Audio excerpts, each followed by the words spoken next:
নমস্কার বন্ধুরা, স্বাতী মণ্ডলের ডেইলি ব্লগ ভিডিওতে আপনাদের সকলকেই স্বাগত জানাচ্ছি। বন্ধুরা, আজকের ব্লগটা জয়রামবাটি এবং আশেপাশের সমস্ত মন্দিরগুলিকে নিয়ে আমি আমার মতন করে সহজ সরলভাবে তুলে ধরার চেষ্টা করেছি এবং মঠের ভেতরের ডিটেলস পুরো আমি ভিডিও করে দিয়েছি, সেটা আপনাদের সঙ্গে শেয়ার করতে চলেছি। অনেকটা ভয় পেয়ে গিয়েছিলাম, অবশেষে আমি সফল হতে পেরেছি ভিডিও করতে। তো বন্ধুরা, এই ব্লগটা বিশেষ করে বাংলাদেশ থেকে রাজদাদার জন্য এবং দাস দাদার জন্য। ওনারা আমাকে অনেকবার অনুরোধ করেছে জয়রামবাটির ভিডিও দিতে, আমি এতদিন পারিনি। তো অবশেষে আজকে আমি এই ভিডিও নিয়ে এসে আপনাদের সামনে উপস্থিত হতে পারলাম। আমি অনুরোধ করব বন্ধুরা, পুরো ভিডিওটা আপনারা দেখুন। যদি ভিডিওটা ভালো লাগে প্লিজ চ্যানেলটা সাবস্ক্রাইব করে সাথে থাকবেন। এতক্ষণ রাস্তার ডান দিকে যে জমিগুলি দেখছিলেন এবং পাশেই যে দেয়াল দেয়া ছিল, সেই সমস্ত জমিগুলি বিঘার পর বিঘা জমিগুলি মঠ কর্তৃপক্ষ থেকে কিনে ফেলেছে। মঠ কর্তৃপক্ষ থেকেই ধান চাষ করেছে ওই জমিগুলিতে। এখন আমরা জয়রামবাটি মায়ের ঘাটে এসে পৌঁছালাম। কলকাতা থেকে যারা বাই বাস জয়রামবাটি আসতে চান তাদের বাসগুলি এই মায়ের ঘাটে এসেই থামবে, কারণ এটাই হচ্ছে বাস স্টপেজ। এই হচ্ছে মায়ের ঘাট। এই স্টপেজটির নাম মায়ের ঘাট। বাসে আসলে মায়ের ঘাট বললেই নামিয়ে দিবে। আরও একটি নামে মানুষ ডেকে থাকে, সেটি হচ্ছে তিন মাথার মোড়। একটি যাচ্ছে আরামবাগের দিকে রাস্তা, আর এই রাস্তাটা যাচ্ছে কোতুলপুর, আর একদিকে রামড়িয়া, আর একটি রাস্তা চলে যাচ্ছে মায়ের মন্দিরের দিকে। এখন আমরা মায়ের ঘাটের দিকে একটু করে এগিয়ে যাব। এটিকে পুকুর বলা যাবে না, কারণ পুকুর হচ্ছে আয়তনে ছোট হয়। এটিকে আমরা দিঘি বলে ডাকে, কারণ দিঘি আয়তনে বেশ লম্বা এবং চওড়াও হয়ে থাকে। আর এই দিঘিটিতে প্রচুর পরিমাণে মাছের চাষ হয়। মায়ের বিশেষ বিশেষ পুজোর দিনে এই পুকুর থেকে মাছ তুলে মায়ের যে নিত্য ভোগ দেওয়া হয় সেখানেই রান্নাও করা হয় ওই মাছগুলিকে। অনেকগুলি সিঁড়ি দিয়ে নিচে নেমে গেলে দিঘির জলকে আমরা ছুঁতে পাবো। চলুন, এসেছি যখন একবার নিচে নেমে গিয়ে মায়ের ঘাটের সেই জল একটু মাথায় ঠিকে আসি। শোনা যায় এই ঘাটেই নাকি মা রেগুলার স্নান করতে আসতেন এবং এই দিঘিটি মায়ের খুব প্রিয় দিঘি ছিল। এই জন্য এই দিঘিটিতেই স্নান করতে মা খুব পছন্দ করতেন এবং জল খুব স্বচ্ছ, জলে কোনো রকম কোনো নোংরা আমি দেখতে পেলাম না। আমি যতবারই জয়রামবাটি এসেছি ততবারই আগে মায়ের ঘাটে মায়ের দিঘির জল আগে মাথায় ঠেকিয়ে তারপরে আমি মায়ের আসল মন্দিরে, মাতৃ মন্দির, সেখানে আমি গেছি। মায়ের ঘাটকে পিছু করে আমি মন্দিরে ঢুকিনি। তাই এবারেও তার ব্যতিক্রম হলো না। আগে মায়ের ঘাটে নেমে মাথায় জল ঠেকিয়ে তারপরে আমি মাতৃ মন্দিরের দিকে এগিয়ে যাব। এদিকে আমার মেয়ে ভয়ে ভয়ে সিঁড়িগুলির দিকে নামছিল, কিন্তু ভয়ের কোনো কারণ নেই বন্ধুরা। সিঁড়িতে একটুও শ্যাওলা আমি দেখতে পাইনি। দিঘিটির চারপাশ দিয়ে যাতে কোনো দুর্ঘটনা না ঘটে সেই জন্য দিঘিটির চারপাশটায় কিন্তু ব্যারিকেডের মতো করা আছে, যার ফলে কোনো দুর্ঘটনা আর ঘটার চান্সও নেই। চলুন, আমার মায়ের ঘাটে জল নেওয়া হয়ে গেছে। এরপর আমি মাতৃ মন্দিরের দিকে এগিয়ে যাব। যে রাস্তা ধরে বন্ধুরা যাব সেই রাস্তা ধরে আপনারাও এগিয়ে আসতে পারেন। এই যে এটিকে বলে তিন মাথার মোড়, দেখতে পাচ্ছেন একটা বাস এসে দাঁড়ালো। আমরা ঠিক এই রাস্তা ধরেই নিচের দিকে নেমে যাব। এই রাস্তা ধরে মিনিট পাঁচেকের মতো হেঁটে গেলেই মাতৃ মন্দির সামনেই পড়বে। আমার সাথে চলা আরো দুটি মানুষ, অহনা ও অহনার বাবা, ওরা দুজনে বাইকে চলে যাবে। আমি এটুকু রাস্তা হেঁটেই যাব আর আপনাদের সাথে গল্প করতে করতে চলে যাব। আর অনেক কথা এখানে বলারও আছে আপনাদেরকে। চলুন সামনের দিকে এগিয়ে যাওয়া যাক। এদিকে দেখুন, বাঁদিকে একটা পিঙ্ক কালারের দোতলা বাড়ি দেখতে পাচ্ছেন পুকুরের ঠিক ওপাশে। ওটা হচ্ছে আমার পিস্তত দিদির বাড়ি, সেই জন্য একটু আপনাদেরকে দেখাতে মন চাইলো বলে। আর রাস্তার ডান দিকে দেখতে পাচ্ছেন বেশ বড় বড় হোটেল আছে, কিন্তু আপনারা রাত্রি যাপন করতে চাইলে এখানে কিন্তু থাকতে পারেন। যত আমরা মন্দিরের দিকে এগিয়ে যাচ্ছি ততই রাস্তার দুপাশে কিন্তু নানা রকম প্রয়োজনীয় জিনিসের দোকান দেওয়া আছে। আপনারা চাইলে এখান থেকে অনেক কিছু স্মৃতিচিহ্ন বাড়িতে কিনে নিয়ে যেতে পারেন। আর এদিকে দেখুন, তিনটি গরুও বাঁধা আছে। এছাড়াও মন্দিরের সামনে রাস্তার ডান দিকে বা বাঁদিকে দুদিকেই অটো বা টোটো প্রচুর পরিমাণে আপনি পেয়ে যাবেন। জয়রামবাটির আশেপাশে যে মন্দিরগুলি দেখার আছে সেগুলি ওই টোটো বা অটোওয়ালাগুলো সুন্দরভাবে বর্ণনা করতে করতে মন্দিরগুলি দেখিয়ে দেবে। অবশেষে আমি হাঁটতে হাঁটতে মায়ের মন্দিরের সামনের রাস্তায় চলে এসেছি। এদিকে অহনা ও তার বাবা দুজনেই কোথায় গেছে একটু আমাকে দেখে নিতে হবে এই জায়গায়। আমি ঠিক যে রাস্তা দিয়ে ঢুকলাম আর ডান দিক বাঁ দিকে দেখছেন দুটি রাস্তা চলে গেছে, এটিকেও এক প্রকার তিন মাথার মোড়ই বলা যায়। তো বাঁ দিকের রাস্তা দিয়ে গেলেই হচ্ছে মাতৃ মন্দির, আর ডান দিকে আরো অনেক মন্দির আছে এবং সামনে অনেক রকমের দোকানদানি আছে। এখানে সকালের দিকে নানা রকম খাবারও পাওয়া যায় এবং দুপুরের ভাতও পাওয়া যায়, নিরামিষ এবং আমিষ দুই রকমই। ওখানে দেখুন বাপ বেটি দুজনেই সকালের ব্রেকফাস্ট খাবে বলে ওরা দোকানের সামনে লাইন দিয়ে দাঁড়িয়ে আছে। ওখানে গরম গরম কচুরি এবং তরকারিও বিক্রি হচ্ছে। আমার না খেতে মন চাইলেও মেয়েটি ছোট, ওর এখন খুব খিদে পেয়ে গেছে বলছে, তাই একসঙ্গে সবাই কিছু খেয়ে নেব।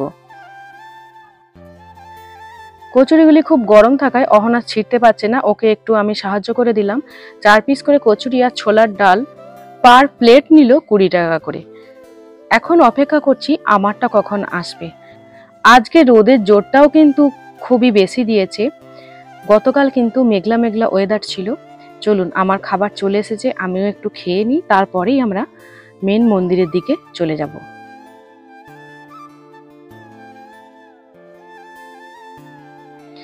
চলুন এরপরে মাতৃ মন্দিরের সামনের দিকে আমরা এগিয়ে যাচ্ছি। তবে মন্দিরের সামনে কিন্তু নানা রকম জিনিস বিক্রি হচ্ছে। এদিকে দেখতে পাচ্ছেন কাস্তে এবং কি সুন্দর সুন্দর বটিগুলিও বিক্রি হচ্ছে দেখুন। আর এদিকে কিছু দরিদ্র মানুষ কিছু সাহায্যের জন্য দাঁড়িয়ে আছে। আর আমরা যেহেতু খুব সকাল সকাল পৌঁছে গিয়েছিলাম তাই সবগুলি দোকান কিন্তু তখনও খোলেনি, এই সবেমাত্র দোকানগুলি খুলতে শুরু করেছে। বন্ধুরা এখানে একটি সত্য কথা বলছি, আপনারা বিশ্বাস করুন, মন্দিরের ভেতরে কিন্তু ভিডিও করার পারমিশন নেই, কঠোরভাবে নিষিদ্ধ। আমি কেন জানি না কিভাবে আমি করতে পারলাম, সেটা আমি এখন ভয়েস ওভার দিচ্ছি, এখন বলতে গেলেও আমার বুক যেন ভয়ে কাঁপছে। আমি পুরোটাই ভিডিও করতে পেরেছি, আপনাদেরকে পুরোটাই শেয়ার করছি। প্লিজ আবারও বলছি বন্ধুরা, যদি ভিডিওটি ভালো থাকে চ্যানেলটি সাবস্ক্রাইব করে পাশে থাকবেন। এই হচ্ছে মাতৃমন্দিরের মেন গেট। তবে মেন গেটে ঢোকার আগে ডান দিকে মায়ের নতুন বাড়িটি আপনাদেরকে দেখাবো। মায়ের সময় মাটির দেয়াল দিয়ে যেমন কুঁড়ে ঘর ছিল, এখনো ঠিক সেই রকম ভাবেই যত্ন করে রাখা হয়েছে এই নতুন বাড়িটিকে। এরপর থেকে ভিডিওতে যা যা দেখতে পাবেন আমার মনে হয় না এর আগে কোনো ভিডিওতে আপনি দেখতে পেয়েছেন। চলুন আমি আপনাদের জন্য ভিডিওটি করতে সক্ষম হয়েছি, আপনারা আমার ভিডিওর মাধ্যমে সমস্ত কিছু দর্শন করুন। মায়ের নতুন বাড়ির পাশেই ছোট ছোট একই আদলে ওই কুঁড়ে ঘরের মতো তৈরি করে রাখা হয়েছে, এগুলি কিন্তু গেস্ট হাউস। এখানে দর্শনার্থীদের থাকার সুব্যবস্থা করা হয়েছে, ভাড়াও কিন্তু এমন কিছু বেশি না, ওই আনুমানিক 700 থেকে 800 টাকা পার ডে। আর ঘরগুলি খুব শীতলতম হওয়ার কারণে বেশিরভাগ মানুষ কিন্তু এই ধরনের ঘরেই থাকতে পছন্দ করেন। চলুন মায়ের ভেতরের মন্দিরের মায়ের মূর্তিটি একটু দেখায়। এই যে দেখুন মা ওপরের দিকে কেমন দুটি পা মিলে বসে আছেন এবং আমাদের সকলকে আশীর্বাদ করছেন।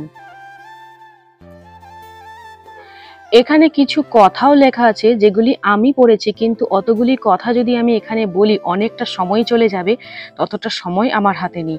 আর প্রত্যেকটি ঘরের ছাউনি কিন্তু খড় দিয়ে তৈরি। আর ছোট্ট একটি কি দুটি জানলা, ওই যে দেখুন জানলাটি কতটা ছোট, কিন্তু ভেতরটা খুবই ঠান্ডা হয়, কারণ এই ধরনের বাড়িতে আমিও থেকেছি এক সময়। চলুন এরপর বাইরের দিকে বেরিয়ে মাতৃমন্দিরের ভেতরে প্রবেশ করা যাক।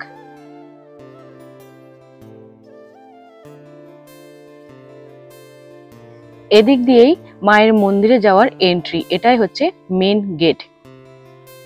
চলুন ধীরে ধীরে আমি এগিয়ে যাচ্ছি।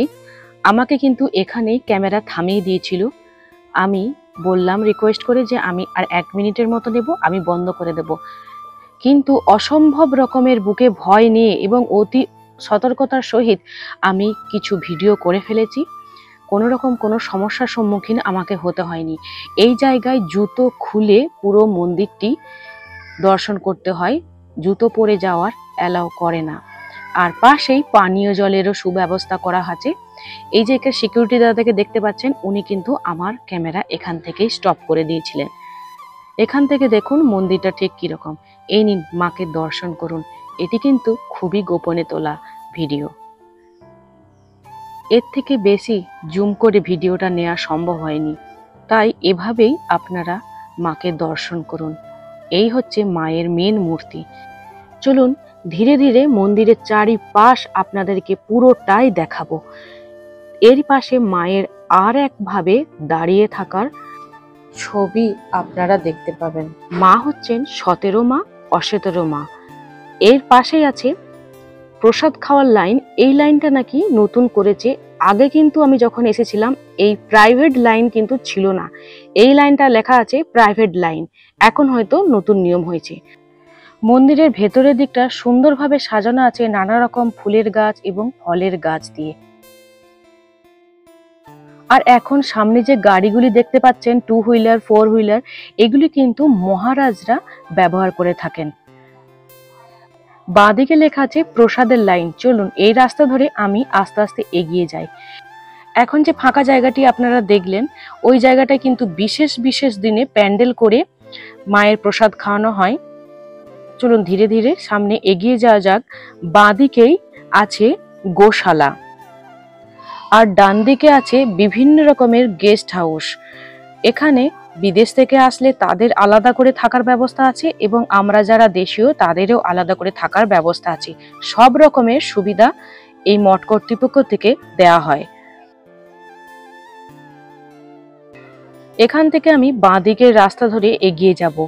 বাঁদিকের রাস্তা ধরে এগিয়ে গেলেই সামনে পড়বে গোশালা এবং বাঁদিকেই পড়বে প্রসাদ খাওয়ার যে হল, সেই হলটিও আপনাদেরকে দেখাবো। এবং রাস্তার ডান দিকে আপনারা দেখতে পেলেন বেশ কয়েকটি শৌচালয়ও আছে। অতএব কোনো রকম সমস্যার সম্মুখীন আপনাদেরকে হতে হবে না। মঠের ভেতরেই কিন্তু এই সুবিধাগুলি আছে। চলুন কথা বলতে বলতেই চলে এসেছি প্রসাদ খাওয়ার যে হলটি, সেই হলটির দিকে। বাঁদিকেই আছে প্রসাদ খাওয়ার হল।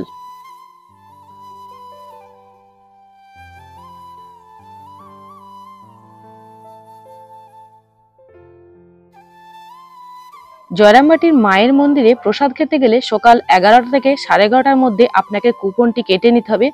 কুপনের কিন্তু নির্দিষ্ট কোনো মূল্য ধার্য করা নেই। এই লাইনটি ধরেই প্রসাদ খাওয়ার লাইন দিতে হয়। একদিকে পুরুষের লাইন থাকে, একদিকে মহিলার লাইন থাকে, আর পাশেই হাত ধোয়ারও সুব্যবস্থা করা আছে। চলুন এরপরে হলটাকে দেখাই। এইদিকেও দেখুন ডান দিকে অনেকগুলি কল করা আছে, ওখানেও হাত ধোয়া যায়। এই যে এই হলেই হচ্ছে মায়ের প্রসাদ বিতরণ করা হয়। বন্ধুরা, আমি প্রায় 5 থেকে 6 বছর পরে আসলাম। এখন দেখছি এখানে চেয়ার টেবিলের ব্যবস্থা করা হয়েছে। আগে কিন্তু চেয়ার টেবিল থাকতো না, আমরা মেঝেতে বসেই প্রসাদ খেয়েছি। এই হচ্ছে সেই হল। দেখুন সুন্দরভাবে চেয়ার টেবিল সাজানো আছে এবং হলের ভেতরে অনেকগুলি ফ্যানও কিন্তু চলছে। বসে খেতে কোনো রকম কোনো অসুবিধা আপনাদের হবে না। এবং এর ঠিক সামনের দিকেই আছে গোশালা। এখানে নানা রকম গৃহপালিত পশুকে লালন পালন করা হয়, যেমন গরু।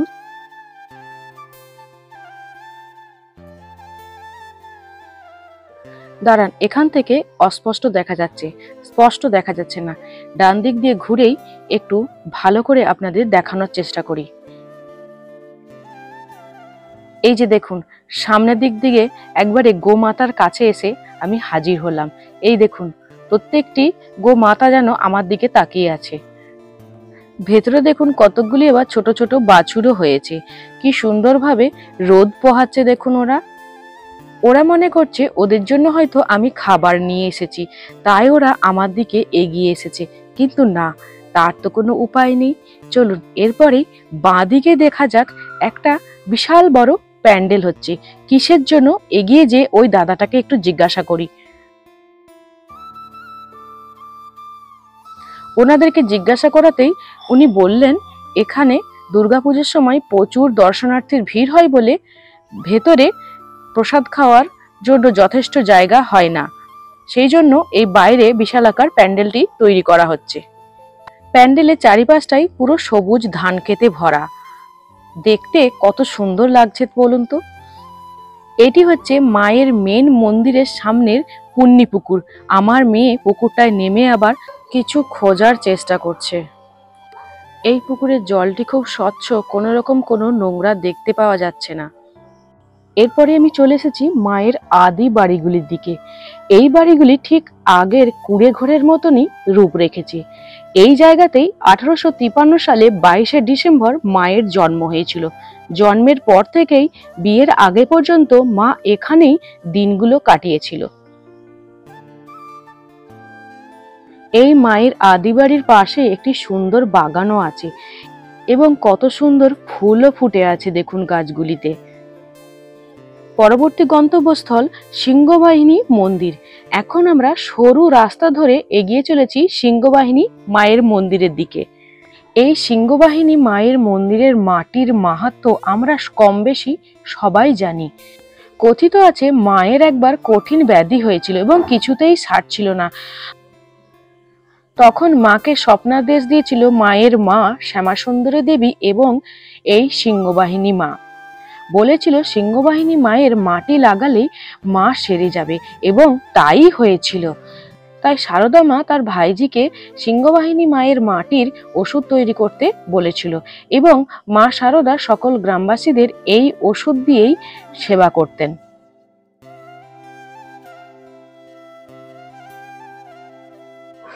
চলুন মন্দিরে এরপর ওঠা যাক। প্রথমে এই ফাঁকা মাটির জায়গাটা দেখছেন না, এই জায়গাটাতে সিংহবাহিনী মায়ের পুজোর সময় বলি দেওয়া হয়, সেই জন্য এই জায়গাটা মাটি রেখে দেওয়া হয়েছে এবং এই মাটি সংগ্রহ করে সকলেই যে যার বাড়িতে নিয়ে যায়। এই মন্দিরের সামনে একটি বড় করে আটচালা আছে। ওই লাল রঙের যে থামগুলি দেখতে পাচ্ছেন ওটি হচ্ছে আটচালা এবং পাশেই মায়ের পুজো দেওয়ার জন্য অনেক রকমের দোকানও দেওয়া আছে। চলুন এরপরে মাকে আপনাদেরকে দর্শন করাই। দাঁড়ান, বাঁদিকে গিয়ে মাকে দেখায়। এদিক থেকে খুব ভিড় আছে, কোনো মতেই সামনের মহিলাটি সরছিল না। যাক, এতক্ষণে উনি গেছেন। এই যে দেখুন মা সিংহবাহিনী। ফেরার পথে মাটি অবশ্যই করে নিয়ে যাব, কারণ এই মাটি অনেক কাজে লাগে। তাই একটা পলিথিনে করে কিছু মাটি বেঁধে নিয়ে পরবর্তী গন্তব্যস্থলের দিকে এগিয়ে চললাম। পরের যে জায়গাটি আপনাদেরকে আমি দেখাবো এটি হচ্ছে কার পার্কিং এরিয়া। এছাড়াও এই জায়গাটিতে আরও একটি বিশেষ সেবা প্রদান করা হয়। সামনেই দেখতে পাচ্ছেন 2 হুইলার এবং পাশেই 4 হুইলার রাখার অনেকটাই জায়গা রয়েছে। এই যে এদিকে দেখুন কিছু গাড়ি আছে, আবার সামনে বাইকও আছে। ওরা একটু এগিয়ে যাক, আমি ততক্ষণকে এই সামনের দিকটা হেঁটে দেখাই কি রকমের সেবা প্রদান করা হয় সর্বসাধারণের জন্য, সেটা একটু আপনাদেরকে দেখাই। এখানে একটা বড় করে ডক্টর শিডিউলের লিস্ট টাঙানো আছে। কখন কোন ডাক্তার কোন দিনে পাওয়া যাবে সেটার বিস্তারিত এই লিস্টের মধ্যে দেয়া আছে। আর ওই জায়গাটা যেটা দেখালাম সেখানে হচ্ছে দূর দূরান্ত থেকে আসা রোগী এবং তার পরিজনদের অপেক্ষা করার জায়গা। আর সামনেই হচ্ছে এই দোতলা বিল্ডিংটি হচ্ছে রামকৃষ্ণ মিশন সারদা চ্যারিটেবল ডিসপেন্সারি। এই জায়গায় সর্বসাধারণের জন্য খুবই কম খরচায় সুচিকিৎসা প্রদান করা হয়। ঘড়িতে সময় এখন সকাল 10টার মতো। এখন থেকেই পেশেন্টদের কতটা পরিমাণে ভিড় আপনারা দেখতেই পাচ্ছেন। আশেপাশে প্রচুর পেশেন্ট ছড়িয়ে আছে। আর এই যে কার পার্কিং বললাম, দেখলেন বড় একটা কার ঢুকেও গেল এদিকে। চলুন পরবর্তী গন্তব্যস্থল নরনারায়ণ মন্দির। এই কার পার্কিং এরিয়া থেকে 5 থেকে 7 মিনিট বাই বাইক যেতে লাগলো আমাদের এই নরনারায়ণ মন্দিরটিতে। প্রথমেই বলে দিই, এখানেও কিন্তু ভিডিও করা কঠোরভাবে নিষিদ্ধ, তাই আমি দূর থেকে অল্প একটু ভিডিও করে নিলাম। এই মন্দিরটিতে এক পাশে রামকৃষ্ণ ঠাকুর, আর এক পাশে সারদা দেবী এবং মাঝখানে স্বামী বিবেকানন্দকে পুজো করা হয়। নিত্য পূজা এখানে নিষ্ঠা সহকারে করা হয়। এছাড়াও এই মন্দিরের আরও একটি বৈশিষ্ট্য আছে, সেটি হলো বালক পূজা। রেগুলার এই মন্দিরে বালক পূজা হয়ে থাকে। ছোটবেলায় আমার দাদাকেও বালক পূজা করা হয়েছিল এই নরনারায়ণ মন্দিরটিতে। বন্ধুরা, এখানে যদি বালক পূজা আপনাদের কারো করানোর ইচ্ছা থাকে আপনারা কমেন্ট বক্সে এসে কমেন্ট করবেন, আমি বিস্তারিত জানিয়ে দেব। এর পরবর্তী আমাদের গন্তব্যস্থল হলো শিহর শান্তিনাথের মন্দির। চলুন, সামনেই এক ভদ্রলোককে দেখতে পেলাম। ওনাকে জিজ্ঞাসা করলাম, এই মন্দির সম্পর্কে আপনি আমাকে কিছু বলুন। উনি যেগুলি বললেন সেগুলি আমি আপনাদেরকে বলার চেষ্টা করছি। প্রথমেই আমি বলি, শিওর বাবা শান্তিনাথের গাজন ধুমধাম করে পালন করা হয়, কারণ আমি নিজে চোখে এই গাজন আমি দেখতে আসি। এছাড়াও এই মন্দিরের আরও একটি বিশেষ বৈশিষ্ট্য আছে, সেটি আপনাদেরকে আমি একটু পরে বলছি। প্রথমেই বাবা শান্তিনাথের একটু দর্শন করে আসি। বাবা শান্তিনাথের গর্ভগৃহতে ভিডিও করা একেবারেই নিষিদ্ধ, তবু আমি করেছি, কিন্তু স্পষ্ট বাবা শান্তিনাথকে আমি দেখাতে পারলাম না, কারণ মন্দিরের গেটটি অদ্ভুত রকমের হওয়ায় যথেষ্ট পরিমাণে সূর্যের আলো ভেতরে পৌঁছাতে পারছে না। একটা লাইট জ্বলছে, তবুও কিন্তু স্পষ্ট ক্যামেরাতে ধরা পড়ছে না বাবা শান্তিনাথের লিঙ্গটি। আমার মেয়ের খুব ইচ্ছে হয়েছে একবার গিয়ে দেখবে কেমন দেখতে, তাই আমি ক্যামেরাটা ধরলাম, ওদিকে একবার ও দেখে আসলো। চলুন, ঠাকুর এবং মা শারদার সঙ্গে যে ইতিহাস এই মন্দিরের সঙ্গে জড়িয়ে আছে সেটা একটু আপনাদেরকে বলি। মন্দিরটা একটু দেখতে বাইরের দিক থেকে ঠিক কেমন লাগছে সেটা একটু আপনাদেরকে দেখিয়ে দিলাম। আচ্ছা, এরপরেই মন্দিরের সামনে এই যে চাতালটা দেখতে পাচ্ছেন না, এই চাতালটা আয়তনে অনেকটাই বড়।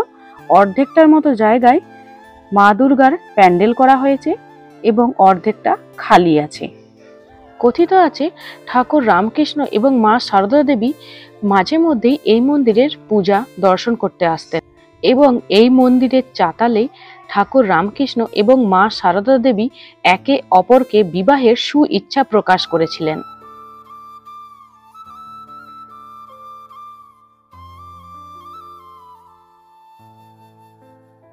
এখন চলুন, চাতালের অর্ধেক অংশ জুড়ে যে মা দুর্গার প্যান্ডেল হয়েছে এবং মা দুর্গা এসেও গেছে তার ছেলে মেয়েদেরকে নিয়ে, সেটা একটু আপনাদেরকে দর্শন করায়। এই দেখুন, গ্রামাঞ্চলের দিকে মা দুর্গা ঠিক কেমনভাবে সেজেগুজে আসে সেটুকু আপনাদেরকে আমি দেখাই। বন্ধুরা, আজকের মতো ব্লগটা আমি এখানেই রাখবো। জয়রামবাটি এবং পাশাপাশি মন্দিরগুলোকে ঠিক আমি সেরকমভাবে কি দেখাতে পারলাম? যদি আপনাদের ভালো লাগে বন্ধুরা, প্লিজ চ্যানেলটা সাবস্ক্রাইব করে পাশে থাকবেন। আর একটা কথা বলছি বন্ধুরা, আমি গ্রামেই আছি, ভয়েস ওভার দিচ্ছি যখন, পাশাপাশি কিন্তু কলরব লেগেই আছে। আমি সেরকম পরিবেশ পাচ্ছি না যে একটু শান্তিতে ভয়েস ওভার দেবো, তারই মাঝখানে ভয়েস ওভার দিয়ে আমি ভিডিওটা ছেড়েছি। বন্ধুরা, তার জন্য একটু মার্জনা করবেন। বন্ধুরা, সকলে ভালো থাকবেন। দেখা হচ্ছে আগামীকালের আরও একটি নতুন ব্লগ নিয়ে। বন্ধুরা, আগামীকাল যে ভিডিওটি আসবে সেটি হচ্ছে কামারপুকুর সম্পর্কিত ঠাকুর শ্রী রামকৃষ্ণের সমস্ত ঘটনা নিয়ে আমি আসব। ততক্ষণকে আপনারা সকলে ভালো থাকবেন, সুস্থ থাকবেন, সাবধানে থাকবেন। দেখা হচ্ছে নেক্সট ভিডিওতে। টাটা, বাই, ভালো থাকবেন সকলে।